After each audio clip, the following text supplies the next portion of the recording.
Hello students, জ্ঞানজ্যোতি coaching সেন্টারের পক্ষ দিয়ে তোমাদের সকলকে জানাই আরো একবার স্বাগত।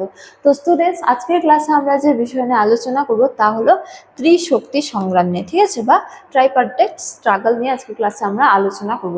তো আলোচনা শুরু করার পূর্বে তোমাদের বলে রাখি, তোমরা যারা যারা KU ইউনিভার্সিটির অন্তর্গত 4th সেমিস্টারে রয়েছে, তোমাদের যাদের যাদের মেজর হিস্ট্রি রয়েছে তাদের পেপার 5-এর একটি গুরুত্বপূর্ণ টপিক নিয়ে আজকের ক্লাসে আমরা আলোচনা করব।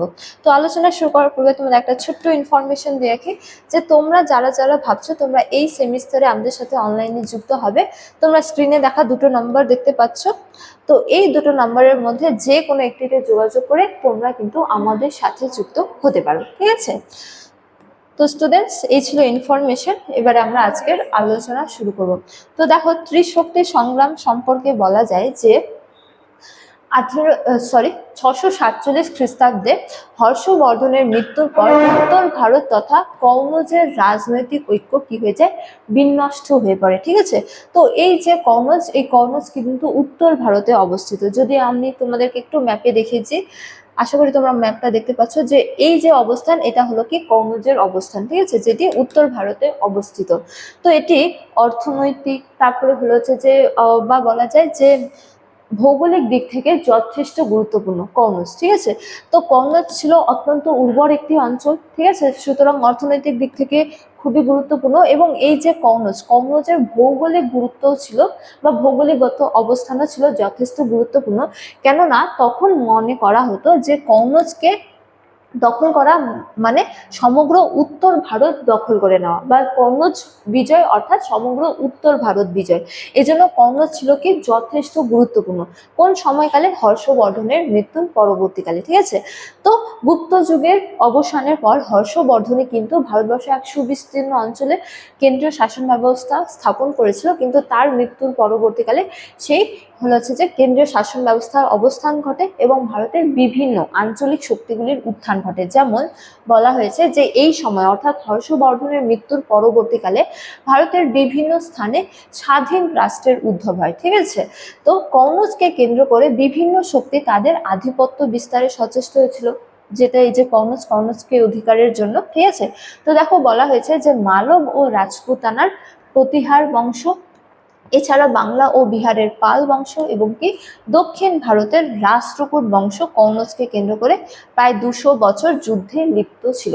তো এই যে কনৌজ অর্থনৈতিক দিক থেকে খুবই গুরুত্বপূর্ণ। তো হর্ষবর্ধনের মৃত্যুর পরবর্তীকালে কি হয়েছিল, কেন্দ্রীয় শক্তির অবসান ঘটেছিল এবং বিভিন্ন হচ্ছে যে স্বাধীন শক্তির উদ্ভব হয়েছিল। যেমন বলা হয়েছে যে মালব ও রাজপুতানার কি প্রতিহার বংশ, ঠিক আছে, এখানে ছিল প্রতিহার বংশ, এদিকে ছিল বাংলা ও বিহারের পাল বংশ এবং এদিকে ছিল দক্ষিণ ভারতের রাষ্ট্রকূট বংশ।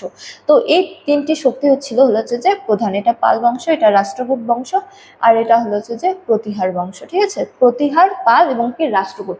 হর্ষবর্ধনের মৃত্যুর পরবর্তীকালে এই তিনটি রাষ্ট্র ছিল কি স্বাধীন এবং শক্তিশালী। তো এই তিনটি রাষ্ট্রে কনৌজ যেহেতু খুবই গুরুত্বপূর্ণ বিভিন্ন দিক থেকে, তো কনৌজ অধিকারের জন্য তারা একে অপরের সঙ্গে 200 বছর ধরে যুদ্ধে লিপ্ত ছিল। তো এই যুদ্ধই কি নামে পরিচিত? ত্রিশক্তি সংগ্রাম নামে পরিচিত, ঠিক আছে, ভারত ইতিহাসে। তো পাল, প্রতিহার ও রাষ্ট্রকূট বংশ প্রায় 200 বছর ধরে কনৌজ দখলের জন্য যে যুদ্ধে লিপ্ত ছিল, সেই যুদ্ধকে কি বলা হয়?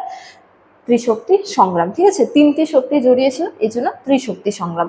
তারপরে দেখো, ত্রিশক্তি সংগ্রামের ফলাফল কি হয়েছিল। তো এই ক্ষেত্রে বলা যায় যে ত্রিশক্তি সংগ্রামের ফল হয়েছিল শূন্য, ঠিক আছে, কারণ হর্ষবর্ধনের মৃত্যুর পর কনৌজ, এখানে রাষ্ট্রকূট আছে, এখানে প্রতিহার হবে, ঠিক আছে, প্রতিহারদের দখলেই ছিল এবং দীর্ঘ 200 বছর যুদ্ধ চললেও কনৌজ, এখানে প্রতিহার হবে, প্রতিহারদের দখলেই ছিল, ঠিক আছে। তো দীর্ঘ 200 বছর যুদ্ধ চললেও কনৌজ প্রতিহারদের হস্তচ্যুত হয়নি, ঠিক আছে। তো কনৌজ প্রতিহার রাজা, ঠিক আছে, এখানে প্রতিহার রাজা হবে, তার হাতেই থেকে যায়।